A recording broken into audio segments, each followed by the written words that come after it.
हरे कृष्ण दोस्तों, मैं हूं अनुज शर्मा। समंदर किनारे एक गांव था। उस गांव में रहती थी सुखियां, भगवान श्री कृष्ण की अनन्य भक्त, ठाकुर जी की अनन्य भक्त। सबके घर में झाड़ू पोछा करती, चूल्हा चौका करती, सबके काम करती और सुबह शाम खुद से फूल चुन चुन कर लाती, फूलों की माला बनाती, अपने ठाकुर को फूलों की माला पहनाती। सारे काम करती कृष्ण कृष्ण कहते हुए, राधे राधे कहते हुए। पूरे दिन सिर्फ मन में एक ही बात चलती थी, मेरे कृष्ण, हरे कृष्ण, राधे कृष्ण, कृष्ण कृष्ण, और कुछ नहीं। लोग पागल कहने लगे थे। जब भी जिससे मिलती, राधे राधे, कृष्ण कृष्ण, हरे कृष्ण, बस ऐसे ही रहती थी। दीवानी थी इसलिए लोग पागल बोलते थे। दीवानी थी कृष्ण की, ठाकुर की, और कृष्ण भी बेहद प्यार करते थे उनसे। सुखिया भगवान श्री कृष्ण की इतनी अनन्य भक्त थी कि सब लोग कृष्णाबाई बोलते थे। कोई भी सुखिया की जब बातें करता तो बोलते कृष्णाबाई, कृष्णाबाई फला के घर गई है, कृष्णाबाई उसके घर गई है, वहां मिलेगी कृष्णाबाई। तो एक दिन हुआ यूं कि कृष्णाबाई सो रही थी। भगवान श्री कृष्ण सपने में आए। भगवान श्री कृष्ण ने कहा कि तू कल शाम से पहले यहां से चली जाना, भूचाल आने वाला है, ये सारा गांव डूब जाएगा, जलमग्न हो जाएगा, तो यहां से बाहर चली जाना। सुबह सुखिया उठी, कृष्णाबाई उठी। उठ करके उसने सबको गांव में कहा कि सुनो, भगवान ने बताया गांव डूब जाएगा आज, यहां से सब चले जाओ, ये गांव डूबने वाला है, भगवान ने बताया है। सबके घर में जा जा करके बताया कि गांव डूबने वाला है, यहां से चले जाओ, भगवान ने मुझे बताया है। लोग तो पहले से ही पागल बोलते थे, दीवानी बोलते थे। लोगों को लगा कि लो, ये पागलपन की पराकाष्ठा है। अब ये भविष्यवाणी भी करने लगी, गांव डूब जाएगा, चले जाओ यहां से। तो सबने कहा कि कृष्णा तू ही चली जा यहां से, हम तो यहीं रहेंगे। कृष्णाबाई को तो भरोसा था, क्योंकि ठाकुर जी ने जो कहा था। एक बैलगाड़ी वाले को बुलवाया। बैलगाड़ी वाला भी भगवान श्री कृष्ण का अनन्य भक्त था। वो कृष्णाबाई की बात पर विश्वास करता था। सारा सामान लादा और बोली चल भैया, इस गांव से बाहर चलते हैं। जब गांव से बाहर जा रही थी तो सब लोग उसका मजाक उड़ा रहे थे।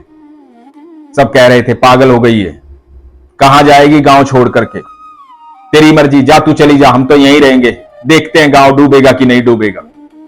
बड़ी आई भविष्यद्वक्ता सीमा के पास पहुंचने वाली थी। उसे लगा भगवान श्री कृष्ण ये कह रहे हैं कि अरे पगली तू कहां जा रही है, वो सुई भूलाई जिससे मेरी माला पिरोती है, उसे कौन लेकर आएगा, और माला नहीं पिरोएगी तो मैं माला पहनूंगा कैसे, वो सुई तो ले आ। और कृष्णाबाई को याद आया कि जल्दी जल्दी में वो सुई रह गई है। अपने ठाकुर को तो ले आई है पर सुई नहीं लाई है। बदहवास फिर से भागी। बैलगाड़ी वाले को बोला कि जल्दी से चल, कुछ भूल आई हूं। बैलगाड़ी वाले ने सोचा कि क्या भूल कर आई हो। वापस गांव में आती दिखाई दी तो लोगों ने फिर मजाक उड़ाया कि अब क्या रह गया, ऐसा कौन सा सोना चांदी था तेरे पास जो रह गया जिसको लेने आई है, जल्दी चली जा, गांव डूब जाएगा। कृष्णाबाई को किसी की बात से कोई फर्क ही नहीं पड़ रहा था, और कभी फर्क पड़ना भी नहीं चाहिए, क्योंकि जब आपका ईश्वर आपके साथ होता है, किसी और की आवश्यकता नहीं होती है, बस ईश्वर ही साथ होने चाहिए। कृष्णाबाई जल्दी से अपनी झोपड़ी में घुसी, वहां से सुई उठाई, बैलगाड़ी वाले को बोला कि चल जल्दी से भैया, और बैलगाड़ी पहुंची गांव की सीमा पर। जैसे ही सीमा पार की, समंदर में भूचाल आया, पूरे गांव में त्राही त्राही मच गई, सब कुछ डूब गया।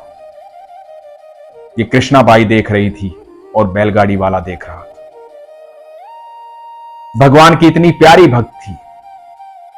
इस प्रसंग से ये देखिए कि अपने भगवान की छोटी सी चीज वो भूल आई थी, सुई, मात्र सुई। वो सुई भी उस गांव में जब तक रखी रही, उस गांव का बाल बाका नहीं हुआ। एक भक्त की जो ऊर्जा होती है ना, बड़ी कमाल की होती है। भगवान श्री कृष्ण की इतनी कृपा होती है उस पर कि वो साधारण नहीं होता है भक्त, वो जहां होता है वहां की ऊर्जा बदल जाती। भगवान श्री कृष्ण को सब कुछ ध्यान रहता है, सबसे प्रेम करते, बेहद प्रेम करते। एक छोटी सी सुई का भी ध्यान था कि माई जो है सुई भुलाई है। जो ईश्वर के भक्त होते हैं उनकी ऊर्जा, उनकी चीजों की ऊर्जा अलग होती है। इसलिए हमेशा कोशिश कीजिए, भक्तों के साथ बैठिए, आपकी ऊर्जा बदल जाएगी। अपनी सारी नकारात्मकता को खत्म करना चाहते हो तो अच्छी संगत में बैठो, सत्संग सुनो, संतों की बात सुनो, संतों के साथ रहो, भगवान श्री कृष्ण के बारे में जानो, श्रीमद् भगवद गीता पढ़ो। ऐसा व्यवहार लोगों से बनाओ कि आपके व्यवहार से लगे कि आप श्री कृष्ण के भक्त हैं। और जो भक्त होते हैं उनके व्यवहार वैसे ही होते हैं। बाकी तो दुनिया कहती है कृष्ण कृष्ण राधे राधे, खाली कहने से काम नहीं चलता। भक्त हो तो भक्त जैसे रहो, भगवान जैसे रहो, क्योंकि भगवान का भक्त वही होता है जो भगवान जैसा होता है।